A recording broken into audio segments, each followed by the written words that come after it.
I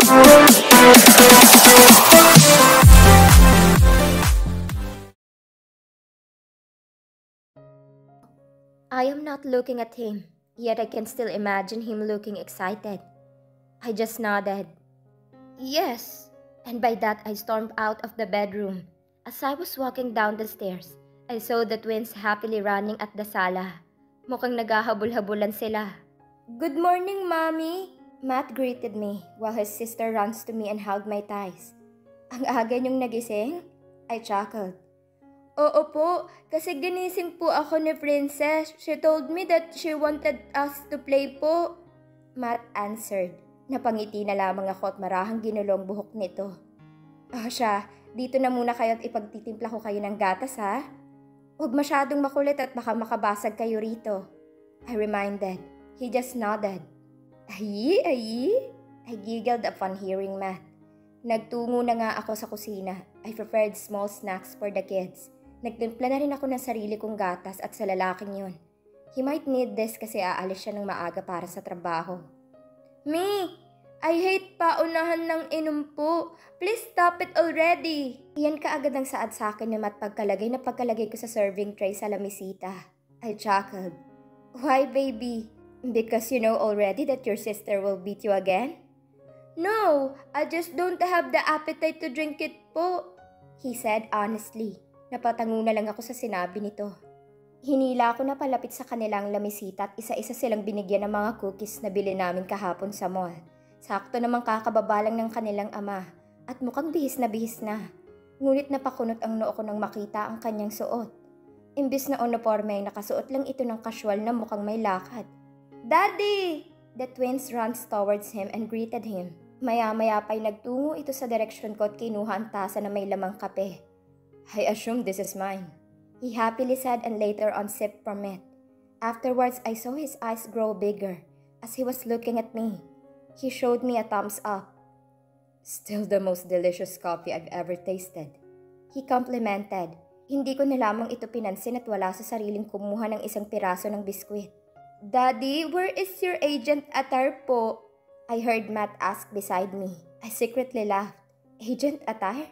Daddy isn't wearing that agent attire, baby. He chuckled. Why po? Because we're going out today, he answered, which stopped me. I tried to look at him and so I caught him staring at me. I didn't get to spend my birthday yesterday with you, kaya ngayon natin susulitin. He continued.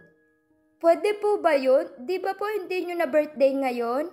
My son innocently asked. Then this is my birthday second day, baby. He then caressed Feli's right cheek and jumbled Matt's hair. Afterwards, his gaze shifted on me and smiled. Nag-iwas kaagad ako ng tingin at humigop na ulit ng gata sa baso ko. Siyempre, dito lang ako. Alam kong ginagawa lang niya yun para magkaroon sila ng oras ng mga anak ko. He also didn't get to celebrate his birthday with the twins, kaya siguro nais niyang sulitin ang araw na ito, kasama ang kambal. Saan po tayo pupunta, Daddy? Anywhere you want, baby. Basta ba matapos ko tong araw na to na magkasama tayong apat? He replied. Apat? Kasama ako? Hindi ka pwedeng umabsent sa trabaho, I said. It's fine, hon. I already told my secretary to do all the chores while I am away, he explained. Tumango na lamang ako upang hindi na humaba ang usapan. Is he thinking that we are already okay? Bakit tinatawag niya ako sa tawagang yun? After that, we had our breakfast. Wala na rin naman akong magawa kung hindi ang sumama, kaya matapos kong bihisan ng kambal ay sinunod ko na ang sarili ko. Simpleng mustard t-shirt lang ang suot ko na pinarisan ko ng high-waisted jeans na kung saan nakatuck-in ang pang-ibabaw kong suot. Nagsuot na rin ako ng rubber shoes kong terno ng kulay sa damit pang-ibabaw ko. Nilugay ko lang ang hanggang dibdib ko ng buhok. I stared at myself in the mirror. Okay na to. I think I already look presentable and that's the important thing. Mahirap na. Ayaw kong mapagkamalang maid ng lalaking yon na akala mo'y banyagang magbabakasyon lang dito sa Pilipinas. Tuluyan na akong lumabas ng kwarto at nagmamadaling bumaba habang isinukbit ang dala kong shoulder bag sa balikat ko. Pagkababa ko ay naabutan kong mag-ama na nakaupo sa sofa. Si Feli naman ay nakakandong sa kanyang ama. Mukhang ako na lang yata ang hinihintay. Bakit pa kasi ako kailangang isama? Nagsitayuan din silang tatlo nang makita akong pababa ng hagdan. Babies, mauna na kayo sa kotse. Nandun si Kuya Marvin nyo. Ask them to open the door for you. Huwag mong pabayaan si Princess, baby ah. Rinig kong paalala nito sa mga anak ko. Sumunod naman kaagad sila at patakbong lumabas ng pintuan. I faked a cup when I noticed a pair of eyes intently staring at me. Nagmukha kang teenager sa suot mo, Han. Magmumukha kong kuya mo sa forma mo ngayon. Napatigil ako at pasimpleng binaba ang paningin ko patungo sa suot ko. What? This is how I dress myself. I'm not into mature style. I have hated it since then. As far as I know, I am not yet old. I'm still 29 years old and I still want to enjoy my life. Whatever you're wearing, you're still the most gorgeous woman I've ever seen. He added that made my face heat up. Tinago ko kaagad ang mukha ko rito at kunwari ay inayos ang nakasukbit na bag sa balikat ko. Bulahin mong lelang mo. Pabulong kong panunaya rito. You're saying something, Han? Wala, sabi ko naghihintay na ang mga anak ko. And Han is not my name. I said and left him there. Naabutan kong nagtatawanan ng kambal sa kotse. Hindi ko naman alam kung anong pinag-uusapan nila dahil pagkapasok ko'y tumigil na agad sila sa ginagawa. Sa unahan ako umupo habang saglit na nakipagkulitan sa mga anak ko. At maya-maya'y natigil din dahil pumasok na ang kanilang ama. Buong biyahe ay sila lang tatlong nagpapaingay ng kotse dahil sa sobrang pagtawa. Nasasali lang ako sa usapan kapag tatawagin ako ni Matt o kaya'y naiintindihan ko ang biro nila. So where do you want to go first? I heard him ask. Jollibee! Matt answered. Wait, Jollibee? It's too early to eat, baby. Kakakain lang natin ang almusal. He chuckled. I will ask the princess. Katulad ng kanina narinig ko na naman ang kanilang hagik-hik na parang may kung anong pinaplano. Pero nang tingnan kong mga ito ay maayos na ulit silang nakaupo. Feli said she wanted to go to the mall to play. Matt excitedly said. Then let's go to the mall. Kagaya nga na napagpasyahan, we went to the mall. Nauna pang bumaba ang mga bata kaya hindi ko maiwasang pagsalitaan sila dahil baka madulas sila o ano. Kaya sa huli hawak-hawak ko ang mga kamay niya habang papasok kami ng mall. Doon ko lang sila binitiwan nang makarating na kami sa palaruan. Siyempre hindi ko naman sila masabayan kaya nakatayo lamang ako rito habang kasama nilang kanilang ama na bumibili ng tokens. They started playing basketball that I didn't know Feli would actually enjoy. Valiente even tried to convince me, but I guess my death glare was enough for him to stop. And so I was just at their back the whole time. Not until Lucas excused himself to buy some snacks for the kids. Mommy! We played this one at noon, diba? We danced po noon. Can we dance again po? I want to try it again.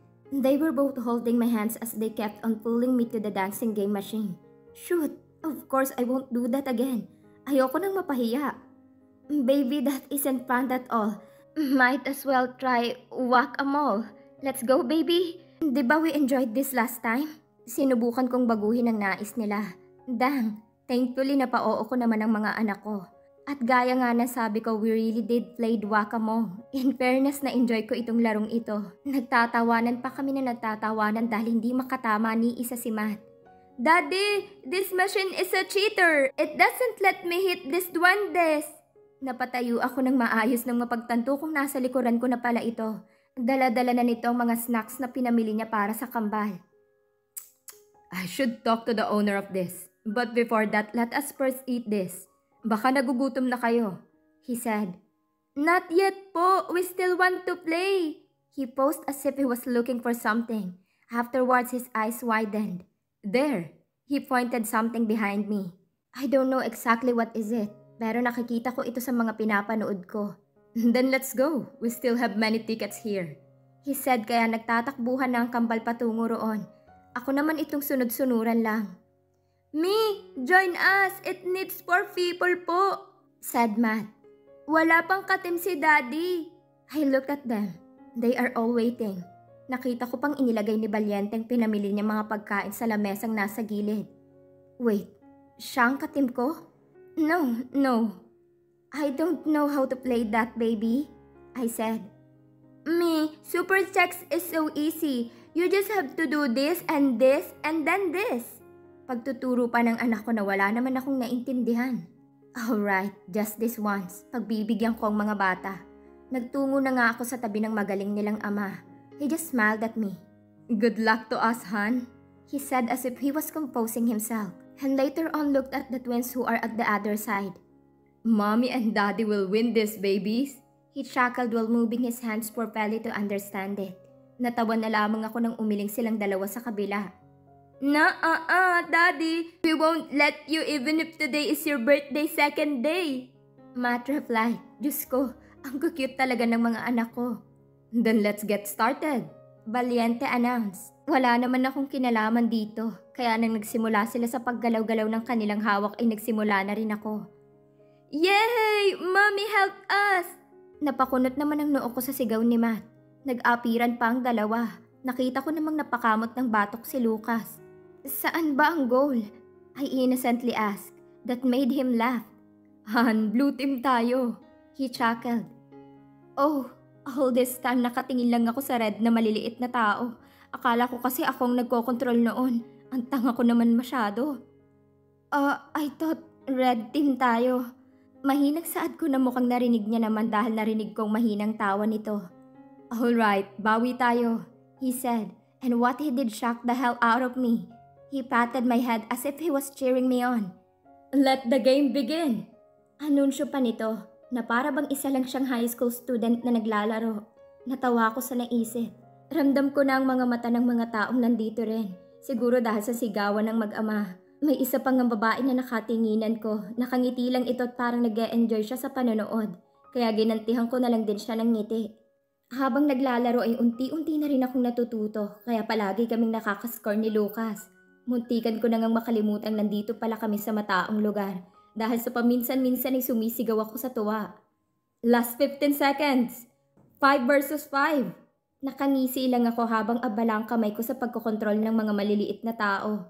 Han, get the ball. Ako na ang pupunta sa goal. Lucas said and so I followed. 3 seconds. Oh man. Yes! Unconsciously I shouted as soon as the game finished. We both laughed and happily faced each other's. I saw him raise both of his hands. That seems like he wanted a high five. And so I did it. Pero nawala rin kaagad ang ngiti ko at parang robot na tinalikuran ito. Nang mapagtanto ko ang ginawa ko. Shit lang. Nababaliw na naman ako. Me, how did you do that? Nakangusong tanong ni Matt. Nang makita ako nitong naglalakad papalapit sa kanila. Ginulo ko lang ang buhok nito. Sorry baby, mommy just enjoyed the game. I'm gleefully apologized and gently pinched his chubby cheeks. My princess suddenly called while squeezing my hand. I immediately looked at her and slightly bent my knees to be close to her. Yes, baby? I asked. I was expecting her to say the same thing as his twin. But to my surprise, she was actually referring to something. Habot tengang ngiti nitong tinuro ang kanyang ama na ngayon abala sa pagbitbit ng mga pagkain pinamili niya kanina. I looked at her with my puzzled face but afterwards my eyes grew bigger when she formed a heart using her hand and I almost lost my mind when she gave me a kiss sign.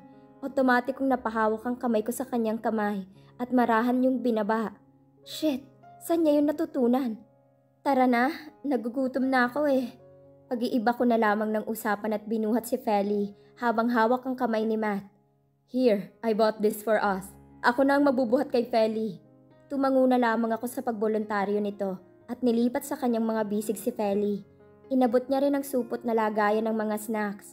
Naisipan ko na lang nakainin yun sa fast food chain na kung saan kanina pa nagpupumilit si Matt. Nagtungo kami sa Jollibee at doon kumain ng tanghalian. Hindi ko alam na nagsimula na palang maging spoiled itong mga anak ko sa kanilang ama. Dahil kanina ay nagpumilit silang dagdagan ng spaghetti. Ayaw ko namang masobrahan sila ng pagkain ng matamis. Kaya hindi ako sumang-ayon. Ngunit nagsumbong sila sa ama nila kaya ayun at binilhan sila.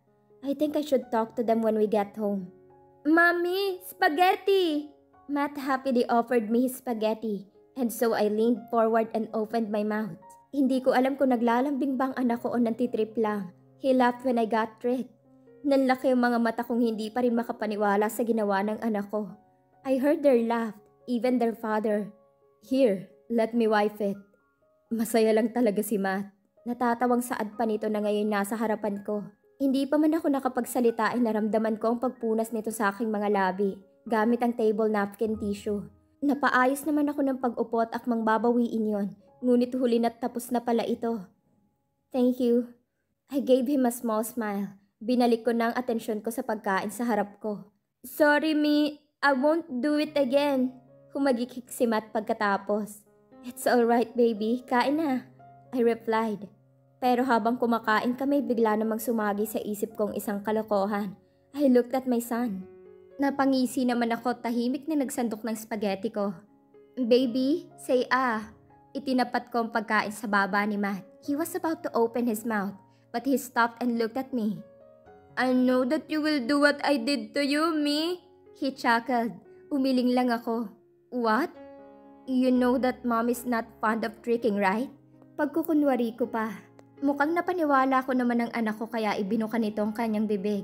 Dahan-dahan kong inilapit ang pagkain sa kanyang bibig at kalaunay dineretso yun sa gilid ng kanyang labi. Kaya napahiyaw ito, samantalang ako ay tawa ng tawa. Sorry baby, you got tricked. I laughed my lungs out but later on looked at the table napkin and wiped the sauce on his cheeks. Mommy, you lied, Matt complained.